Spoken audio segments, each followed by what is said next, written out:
Hey everyone, Ben here, back in the Super Formula Lights at Interlagos on iRacing. We're in the fixed series and this is going to be an action-packed session. Once again, I've qualified in the mid-pack, but this is top split and it's very, very competitive. I'm actually quite pleased with my underlying pace. Another couple of tenths in qualifying and we'd have been well into the top 10. Can I get there in the race? Well, the red lights are on, we're about to go green and then we'll find out. And we're underway. I've had a sluggish start. I'm not making moves forward, I'm actually slipping backwards as we barrel down towards T1. But at least I'm on the inside, but I very nearly lock up the tyres and go ploughing into Lee up ahead. Thankfully, we didn't make any contact. One driver spearing off to the right hand side. That's their race over.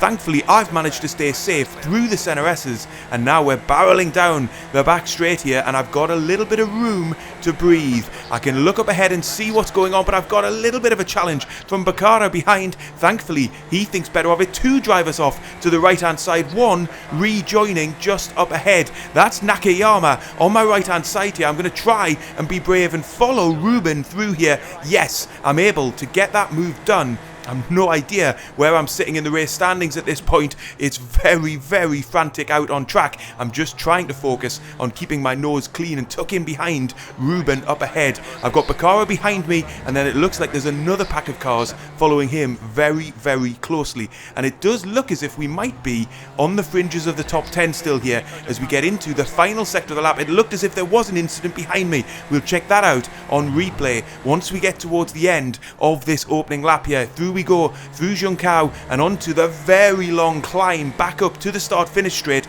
and we are nicely tucked in to Ruben's slipstream here.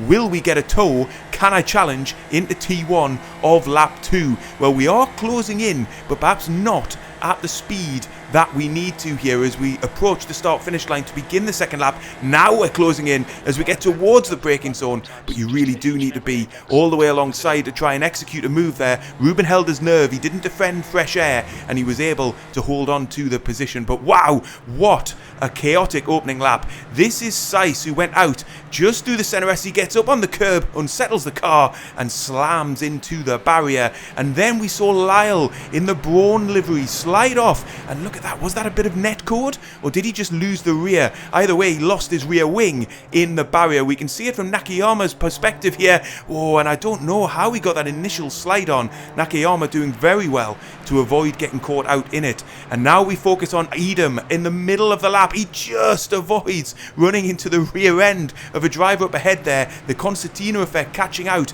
a few drivers, and then as we're just snaking through this middle sector, he's going to get squeezed out of room. Two cars coming together there, but an even bigger shunt in the background. This is Ogata that we're riding on board with here, but look out for the green Puma livery of Berger. That's going to flip him up into the air. An absolutely massive accident there as more drivers end their race on lap 1. And then finally Broca, who was chasing us from behind, he's just going to be too greedy on the throttle, spin the car and into the barrier. On to lap 2 then, and we're still in touch with the gaggle of cars up ahead, and now the standings have settled down. I can confirm we're in the top 10 and we've got a little bit of a gap to Nakayama behind, and I'm following Ruben up ahead, and he's just cooked it in to T1 too hot there, and maybe this is going to provide me with a chance because he's going to be losing speed all the way through there, and he was right out onto the curb. Did very well not to go the way of Seiss on lap 1, and I am now tucked into Ruben's slipstream here. He's going to try a little dash to the inside there, but thinks better of it. I'm going to take the inside line instead. That's going to give me the high ground into the left-hander, but I am compromised on speed, but it looks as if I'm clear on the exit. He will now be tucked into my slipstream as we climb the hill, and he's going to go to the outside. I'm going to give him a car's width, but no more than that, and that is enough to secure me the position there. I'm up into P9 and now following Hulton up ahead as we now get ready for this very technical and tricky mid part of the lap. He is in close attention of Lee up ahead too, and there's a further battle raging up the road, and they've come together. And who's that spearing across the track? That's Scott in the Red Bull livery. He's come together with Centurion, and somehow we're now up into P6. What has happened on this third lap? The race has been thrown completely up in the air, and I have managed to benefit big time as we're now climbing the hill once again to end this third lap. But look in the rear view mirror, Ruben has got a better run out of Juncao. He's going to be alongside me before we even get to the start finish line. It looks as if I'm going to lose this P6. There's no defending this. He's got the overspeed, he's got the inside line, and I'm going to have to just settle back in behind him, live to fight another day. I know that I have the ability to challenge Ruben, or at least the evidence of the early laps suggests that I do.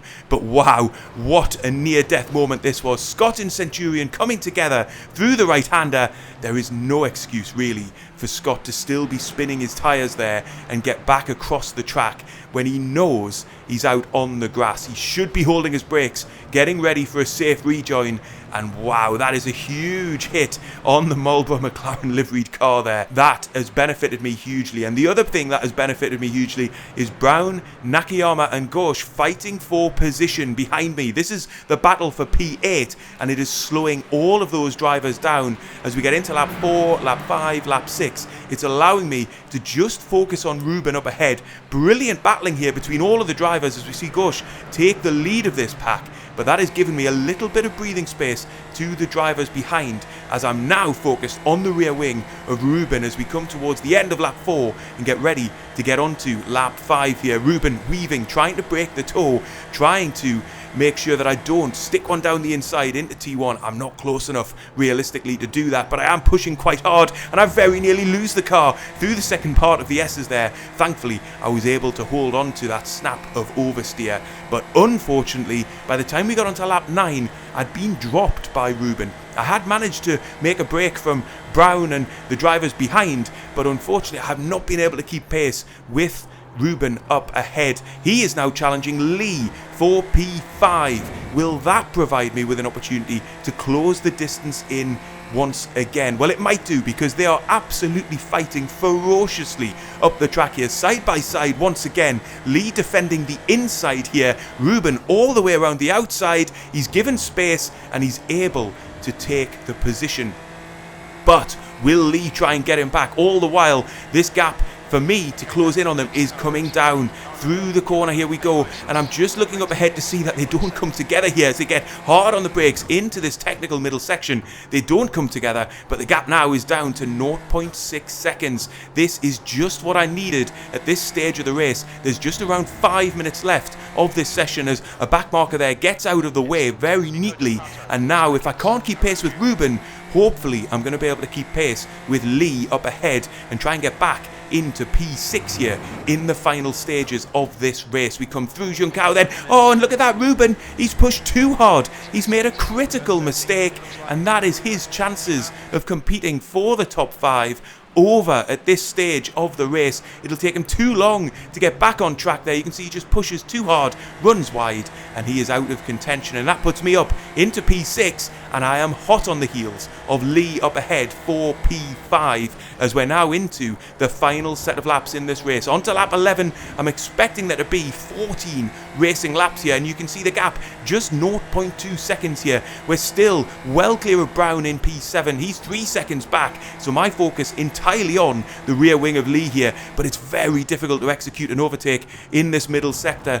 Very difficult to get too wide and actually make a move, hold through some of these corners. It's all about lining things up for T1 or maybe the left-hander at the end of the second straight on this lap. We're through then the right-hander. It's all going to be about who can get a better exit from Juncao at the bottom of the hill here then. It looks like Lee's slightly wide there on the approach. Is he feeling the pressure in the cockpit? We get a decent run through Juncao. I don't want to end the way that Ruben did out on the right-hand side, so it's all a balance, all a trade-off between how much you want to push to get this move done versus taking a risk and having the track bite you. You can see I'm well in the slipstream here. I'm going to be side by side as we cross the start finish line to get onto lap 12 here, but I'm on the outside. This is going to be tough through the opening set of corners here then, and you can see Lee is not giving it up, and actually he's benefited from the inside line. I could not take a risk of pinching him too much on the inside this late in the race, and he's able to hold on to the position, and now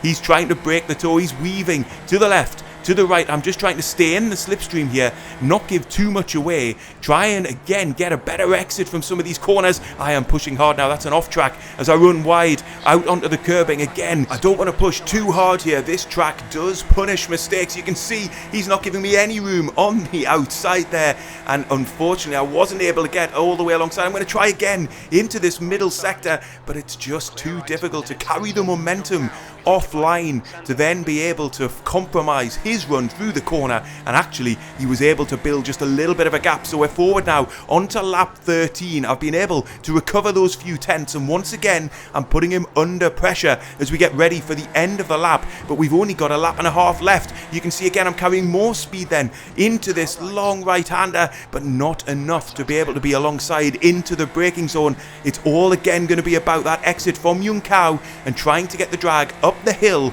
and then pass into T1. Can we do it? Well, let's find out, as once again we get a decent run through the corner. It looks as if I've carried a tenth or two more than Lee up ahead. Will that make the difference this time as we get ready to get onto the final lap of this race? You can see again he's going to take to the inside. I'm going to try and stay in a slipstream for as long as I can. It feels like I've got a bigger slingshot this time. I'm already past there as we get onto the final lap of this race, but once again he's not giving it up easily. He's stuck his nose down the inside, and once more I was pushed wide and unable to hold on to the position. We do still remain in his slipstream as we get ready then for the last big straight before the end of this lap. He's weaving side to side. He doesn't want to give me the benefit of the toe. This is marginal for me from Lee. It's a little bit excessive, but he's managed to hold me off down into the left-hander. He's making me think about my moves. He's putting me on the back foot in defending in this way, and unfortunately for me, I'm about to make a really critical error. It doesn't look like much, but as we come up the hill through the right-hander, I'm just going to get too aggressive on the brakes. A big lock up there, and that is going to put me wide through the right-hander. It's going to give him the breathing space he needs through this middle part of the lap. You can see I've carried that mistake right the way through that right and left-hander, and it has given him a little bit of space just to be comfortable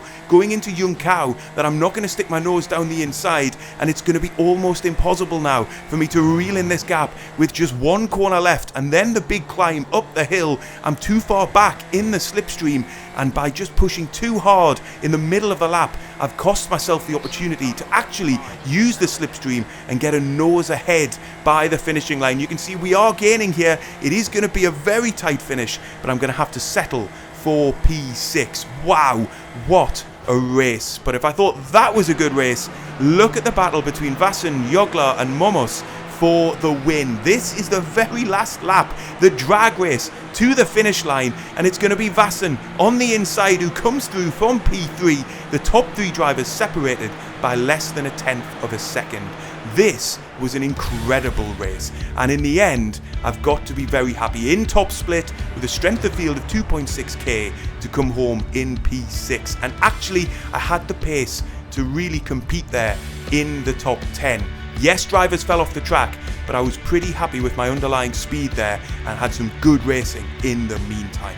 I hope you've enjoyed these race highlights. If you have, I think you'll really enjoy some of the sessions that are up on screen now, and I'll see you on the next one.